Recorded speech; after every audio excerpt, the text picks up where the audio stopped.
Assalamu alaikum students, और today's topic is acid rains। पिछले lecture में मैंने आपको ग्लोबल वार्मिंग करवाई थी, how green house gases are responsible for global warming. आज हम करेंगे कि how acid rains are produced and what are the harmful effects of these acid rains.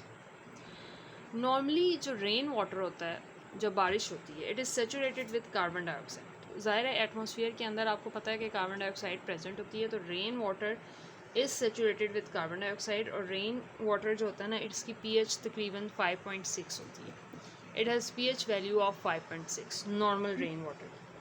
However, in polluted areas during thunderstorm or lightning, sulfur dioxide from the power plants using fossil fuels and nitrogen oxide from the exhaust fume of automobiles, they dissolves in rainwater to produce acid rains. For example आपको पता है कि sulphur dioxide जब power plant से release होती है atmosphere के अंदर, लाइटनिंग और थंडर स्ट्रॉम जब होता है, तो ये it combines with more oxygen to produce sulphur trioxide gas. तो ये एटमॉस्फेयर में ऑक्सीजन के साथ कंबाइन करके सल्फर ट्राईऑक्साइड गैस प्रोड्यूस करती है। और ये जो सल्फर ट्राईऑक्साइड गैस होता है, it is very harmful gas because जब बारिश होती है, it dissolves in rain water to produce an acid which is sulphuric acid. So rain water के अंदर जब ये वाला एसिड प्रेजेंट होता है, it is the rain becomes rain water will become acidic. Similarly, as you know, nitrogen when combines with oxygen, it produces nitric oxide. And nitric oxide combines with more oxygen to produce nitrogen dioxide.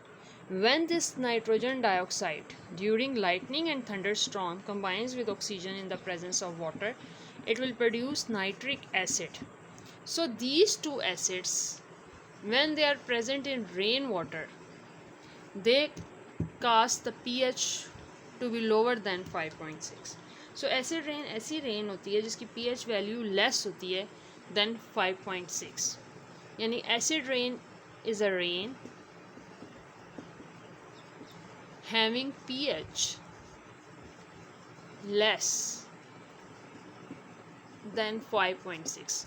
Mostly होता ही है कि जो polluted areas होते हैं उनमें rain water will become so much acidic कि pH 2.1 के करीब पहुंच जाती है, इतनी लो हो जाती है। सेकेंड चैप्टर में मैंने आपको बताया था कि पीएच की वैल्यू रेंज करती हैं फ्रॉम 0 to 14। तो अब पीएच की वैल्यू जितनी कम होगी उतनी ही वो एसिडिक स्ट्रेंथ ज़्यादा होती है। अब एसिड रेन के हार्मफुल इफेक्ट्स क्या हैं कि it can fall 100 of kilometers away from the sources and it can destroy buildings, metals and statues. For example, acid rain किसी भी मेटल के साथ, सबसे पहले आपकी बुक में दिया हुआ है effect of acid rain on metals.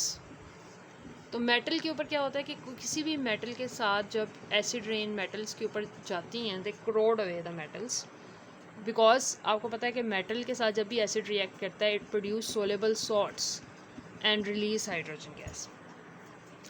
So metal को डिज़ोल्व करती हैं एसिड रेन्स। सिमिलरली जो मार्बल की बिल्डिंग्स होती हैं या स्टैचूज़ होते हैं, वो आपको पता है marble is calcium carbonate. So calcium carbonate के साथ जब एसिड रिएक्ट करता है, तो ये बेसिकली प्रोड्यूस करता है salt, calcium sulphate plus water plus carbon dioxide. Similarly अगर मार्बल की बिल्डिंग्स ऐसी एसिड रेन्स के अंदर नाइट्रिक एसिड भी प्रेजेंट हो, तो हमारे पास सॉल्ट जो प्रोड्यूस होगी वो कैल्शियम नाइट्रेट होगी, CaNO3 whole twice plus water plus carbon dioxide. So acid rains are very very harmful. Similarly, acid rains are also very harmful for aquatic life.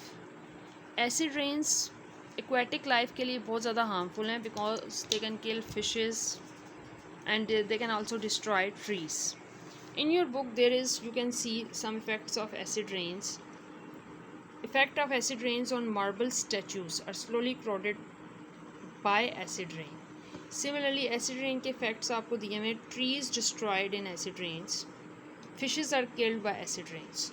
और ये जो आपको इफेक्ट्स दिए हुए हैं, यहाँ पे आप हेडिंग दे के भी लिखेंगे effect of acid rain on metals, effect of acid rains on metals, और ये effect of acid rain on marble buildings and statues, and these are acid rains, effect of acid rains on fishes and trees. So these are 3 harmful effects are given in your book. So You must write these effects by headings.